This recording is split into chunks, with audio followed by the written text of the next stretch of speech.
ठीक बात है, जल्दी से देख लेते हैं गाजा में क्या हो रहा है। गाजा में इजरायली डिफेंस फोर्सेस का भीषण हमला हुआ है। आईडीएफ ने गाजा में फिर शुरू की नाकाबंदी।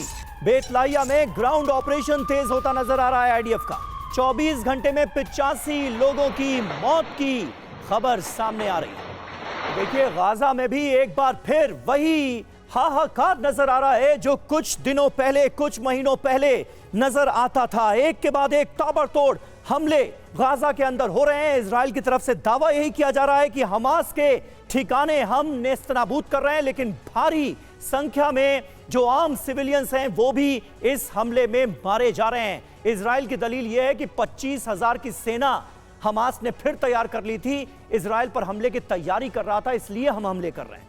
देर रात गाजा पर आईडीएफ के हमले हुए, रॉकेट फाइटर जेट से अटैक किए गए। अल तुफा, खान यूनुस और अल मनारा वो इलाके थे जहां जोरदार हमले हुए हैं। इसके अलावा राफा, बेतलाहिया में भी जबरदस्त तबाही मची है। बेतलाहिया में तो ग्राउंड ऑपरेशन भी काफी तेज हो गया है। 24 घंटे में 85 से ज्यादा लोगों की मौत की खबर सामने आ रही है। 72 घंटे में 600 से ज्यादा लोगों की जानें गई हैं।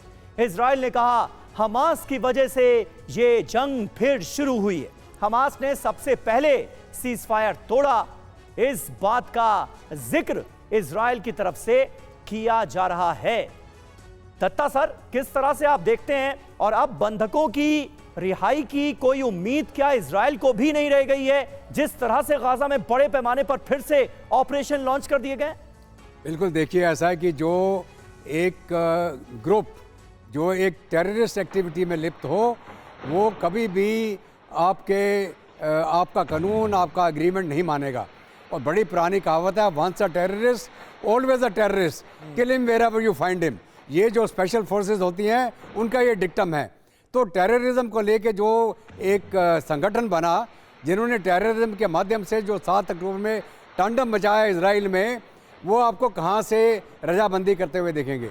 और कोशिश की गई अमेरिका के द्वारा, इजराइल के द्वारा, और भी जो इंटरमीडिएट थे, लेकिन इन्होंने वो हॉस्टेजेस को पूरी तरह से नहीं छोड़ा और उनका ड्रामा भी किया इन्होंने।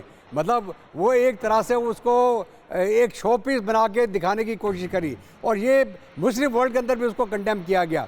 और अभी इसके चलते इजराइल ने ठाना है कि जब तक ये हमास का पूरा खात्मा ना कर दिया जाए गाज़ा के अंदर वो जो जितनी आबादी है उनको सेग्रीगेट करके लड़ाकों से अलग ना किया जाए, तो यहाँ पर कोई भी पीस नहीं होने वाला।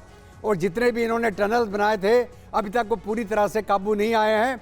अभी भी बहुत सारे ऐसे टनल हैं जो सक्रिय हैं, और हमास उनका इस्तेमाल करके उन्होंने री-रिक्रूटिंग करके अपनी स्ट्रेंथ को दोबारा बना लिया है। इसलिए ये ऑपरेशन अभी जारी रहेगा, और इजराइल तब तक नहीं रुकेगा अब, और अमेरिका भी सपोर्ट करेगा उसको, जब तक हमास पूरी तरह से तबाह ना कर दिया जाएगा। बिल्कुल, और तैयारी तो उसी की नजर आ रही है।